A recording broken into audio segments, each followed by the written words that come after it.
इतना तय है कि ओबीसी आरक्षण 2024 के चुनाव में एक अहम मुद्दा जरूर बनने जा रहा है, क्योंकि ये पूरा विपक्ष जानता है कि पीएम मोदी के राज में बीजेपी बनिया ब्राह्मण की पार्टी वाली छवि से निकलकर ओबीसी और अत्यंत पिछड़ा वर्ग की पार्टी के रूप में खुद को स्थापित कर चुकी है। इसके अलावा बीजेपी को सवर्णों का भी साथ मिल रहा है। पीएम मोदी अपने भाषणों के दौरान ओबीसी के लिए योजनाओं का खुलकर जिक्र करते हैं, लेकिन विपक्ष अब उसी की काट खोजने में जुट गया है और जातिगत जनगणना के बाद आरक्षण का फॉर्मूला आजमा सकता है। संसद के विशेष सत्र में महिला आरक्षण बिल पर चर्चा के दौरान इसका ट्रेलर साफ साफ नजर आ चुका है।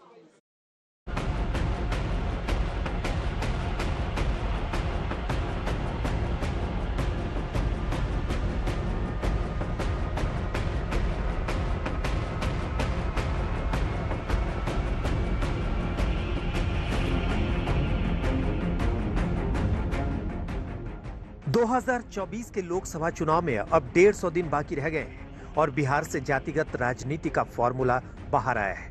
ये वही फॉर्मूला है जिसके जरिए आजकल राहुल गांधी पीएम मोदी पर सीधे अटैक कर रहे हैं। नरेंद्र मोदी जी जहां भी जाते हैं ओबीसी वर्ग की बात करते हैं। कांग्रेस पार्टी ने कास्ट सेंसस किया था। नरेंद्र मोदी जी वो डेटा पब्लिक को नहीं दिखाना चाहते। जैसे ही मैं कास्ट सेंसस की बात करता था, कैमरा उधर हो जाता था। जैसे ही पीएम मोदी ने संसद का विशेष सत्र बुलाकर महिला आरक्षण का दांव खेला, तो विपक्ष ने फौरन 4 मांगे एक साथ कर डाली। जातीय जनगणना हो, SC ST महिलाओं का आरक्षण जरूरी, ओबीसी महिलाओं को आरक्षण मिले, मुस्लिम महिलाओं को आरक्षण मिले। सोनिया गांधी ने बोला, मोदी सरकार जातीय जनगणना कराए और SC ST और ओबीसी की महिलाओं के आरक्षण की भी व्यवस्था की जाए। कास्ट सेंसस कराकर scheduled caste, scheduled tribe, OBC की महिलाओं के आरक्षण की व्यवस्था की जाए। राहुल गांधी ने कहा, डरिए मत, ओबीसी की बात करिए और जाति जनगणना करवाइए। Don't worry, don't worry, don't be scared, don't be scared. We are discuss, डरो मत, डरो मत। हम कास्ट सेंसस की बात कर रहे हैं, डरो मत। टीएमसी की सांसद महुआ मोइत्रा ने मुस्लिम और दलितों के आरक्षण की मांग की। In today's Lok Sabha, the 17th Lok Sabha, there are only 2 Muslim women members, both from West Bengal, both from the All India Trinamool Congress, I may add. तो सुप्रिया सुले से लेकर डिंपल यादव ने भी ओबीसी और जातीय जनगणना का मुद्दा जोर से उठाया। पिछड़ा वर्ग महिला तथा अल्पसंख्यक महिला को भी इसमें सम्मिलित किया जाए, इसमें उनको आरक्षण दिया जाए। अब समझ में आया कि विपक्ष का टारगेट ओबीसी क्यों है और क्यों विपक्ष जातिगत जनगणना चाहता है। तो बिहार के जातिगत सर्वे को देखना जरूरी है। बिहार में अत्यंत पिछड़ा वर्ग 36%, अन्य पिछड़ा वर्ग ओबीसी 27%, अनुसूचित जाति 19.65%, अनुसूचित जनजाति 1.68% और सामान्य वर्ग 15.52% है। राहुल गांधी जातीय जनगणना को देश का एक्सरे बता रहे हैं। भाई और बहनों, कास्ट सेंसस हिंदुस्तान का एक्सरे है। इससे पूरे देश को पता लग जाएगा कि ओबीसी कितने हैं, दलित कितने हैं, आदिवासी कितने हैं, महिलाएं कितनी हैं, जनरल कास्ट के लोग कितने हैं। इंडिया वाले जातीय जनगणना और ओबीसी को मुद्दा बनाकर आरक्षण में अवसर तलाश रहे हैं। तो पीएम मोदी भी जवाब दे रहे हैं कि ओबीसी और पिछड़ा वर्ग के लिए ही वो विश्वकर्मा योजना लाए हैं।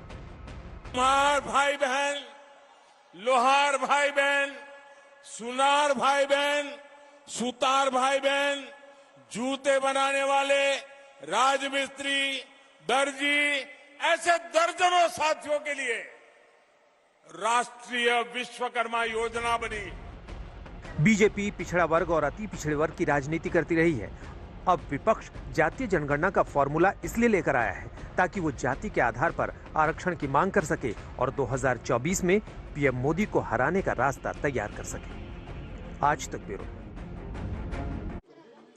राजनीति में प्रयोग करना अलग बात है, लेकिन अपने प्रयोग से सियासी प्रतिद्वंदियों को चित्त कर देना एकदम अलग बात। अगर बिहार की राजनीति में नीतीश के प्रयोग को देखें तो हमेशा सफल रहे वो।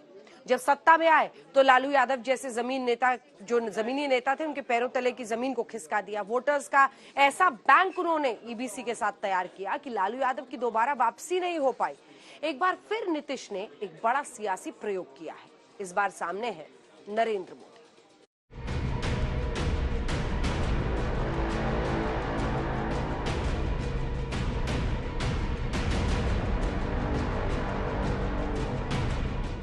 नीतीश कुमार ने राजनीति में जब जब दांव चला तब तब विरोधियों को बचने का मौका नहीं मिला। जब बिहार की सत्ता संभाली तब कोई सोच भी नहीं सकता था कि माई यानी मुस्लिम यादव गठजोड़ वाले लालू यादव के पांव सत्ता से कोई उखाड़ भी सकता है। लेकिन नीतीश कुमार ने सियासी सूझबूझ से 2005 में असंभव को संभव में बदला। तब नीतीश का एनडीए के साथ चुनाव लड़ना एकदम सही प्रयोग साबित हुआ।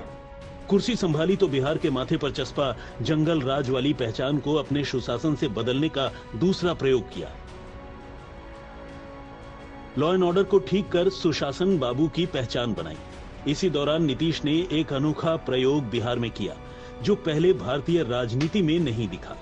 नीतीश ने 2005-10 के शासनकाल में 2 नए जाति वर्गों को बनाया।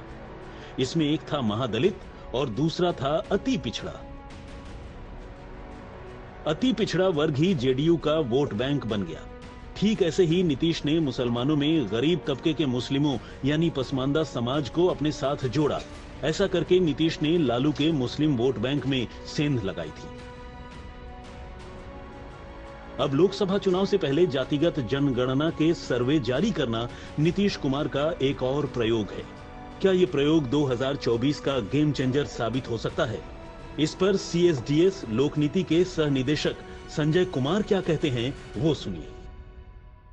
तो 2 दबाव है, दूसरे राज्यों पर जातीय जनगणना कराने का दबाव और दूसरा ये मानते हुए भी कि एक संवैधानिक रोक है। कहने का मतलब कि 50% की सीलिंग से ऊपर रिजर्वेशन नहीं जा सकता। इसके बावजूद मुझे लगता है कि बिहार सरकार इस बात के लिए केंद्र सरकार पर दबाव डालेगी कि देखिए इनकी संख्या 55% है लेकिन रिजर्वेशन इनको सिर्फ 27% दिया गया है केंद्रीय नौकरियों या केंद्र के स्कूलों की और शैक्षणिक संस्थाओं की बात करें तो इसके इर्द गिर्द भी नौकरी होगी, इसके इर्द गिर्द भी पॉलिटिक्स होगी और केंद्र सरकार पर बीजेपी दबाव बनाने की कोशिश की जाएगी। संजय कुमार मानते हैं कि 2024 चुनाव में जातिगत जनगणना के मुद्दे पर विपक्ष को इस वक्त बढ़त मिलती दिख रही है। इस वक्त ऐसा दिखाई पड़ता है कि जेडीयू, आरजेडी या तमाम विपक्षी पार्टियां, नॉन बीजेपी पार्टियों के हाथ में एक हथियार लग गया है, एक अपर हैंड है। अपर हैंड किस बात का है? अपर हैंड इस बात से है कि जनसंख्या में ज्यादा दिखाई पड़ रहे हैं तो वो बार बार इस बात को कहेंगे कि ठीक है, आज तक मान लीजिए कि केंद्र में भी कांग्रेस की सरकार थी या नॉन बीजेपी की सरकार थी लेकिन उस वक्त हमारे पास आंकड़े नहीं थे। अब आंकड़े आ गए हैं तो आपको एक्ट करने की जरूरत है। 2024 चुनाव में जाति वाले प्रयोग से बाजी पलट सकती है।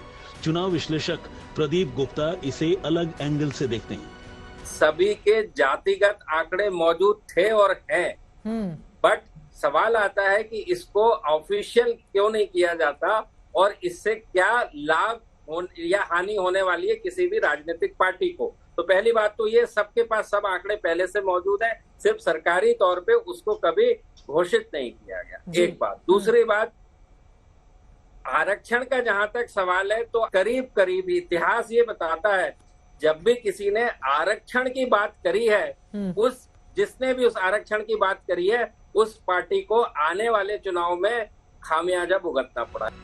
प्रदीप गुप्ता बताते हैं कि चुनावों से ठीक पहले आरक्षण को मुद्दा बनाने वाली पार्टियों को कामयाबी नहीं मिलती है। दरअसल मतगणना से पहले मतदाता जाति के साथ साथ कई और फैक्टर को देखता है।